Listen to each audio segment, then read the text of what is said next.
everyone, my name is Cameron Frazier. I'm 23 years old. I'm from Florida. As some of you may know, I have a C4, C5 spinal cord injury, which left me paralyzed from the chest down. They say it's a complete injury, but I feel like I have an incomplete injury now. I haven't got it checked since, because the difference between complete and incomplete is that incomplete means that like you have feeling at your lower body, like at where you shouldn't have feeling at, and I get tingling on my body.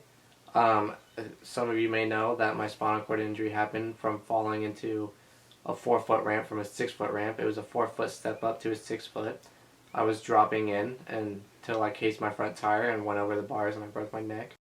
Taking that one too. Laying on my arm. I feel like I'm laying straight on my arms and my legs are sticking straight up in the air. I can't. Where are people? I rode for 2.5 years, and the day of my injury was May 11, 2016. I was only 17 when it happened. There was a few people around. I don't know why we didn't really think about calling 911. The skate park was telling us that I had to get a hold of my parents first. I had a couple of friends there. We could have used my friend's phone. I just never thought of it at the time because of what was going on. I was wide awake when my injury happened. I knew what was going on, except for, I didn't know I was paralyzed, but I knew I just couldn't move my body. I have feeling now, like, about right here. I can move my arms nice and well.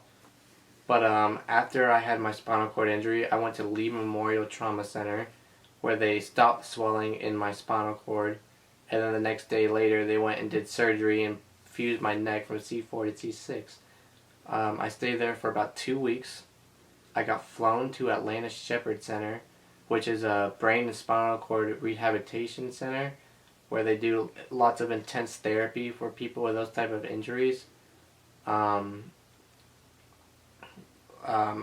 the 2.5 months about being there, I went back to high school where whenever I got injured, it was my junior year, but I missed the end of my junior year and I missed the beginning of my senior year.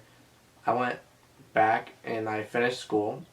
I went and started working with a thing called vocational rehab, which helps disabled people get back to work. I ended up finding a career that I liked, which is architectural design.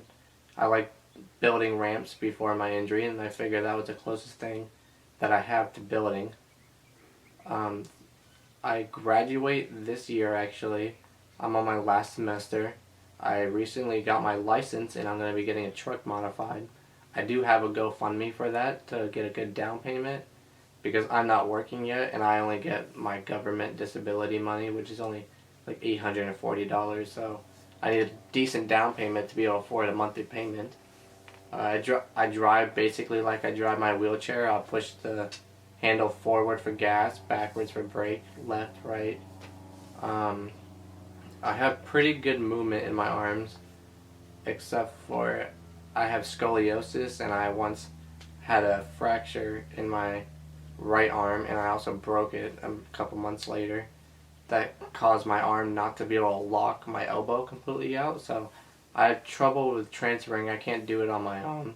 I have to get in and out of bed by someone else helping me. From there, what I do now is I go to the skate park a lot. I hang out with my fiance. I have plenty of friends that still come around, which I'm thankful for. I see a lot of people with spinal cord injuries that lose a lot of friends and don't really have anyone. They just sit inside. But I'm still active. I go around everywhere and try and do whatever I can. So yeah, the skate park, that's basically where I like to go. They changed the whole layout of the skate park. And my fiance works there now, so it's just a great place for me to go. I have someone there that can take care of me if I need help with something.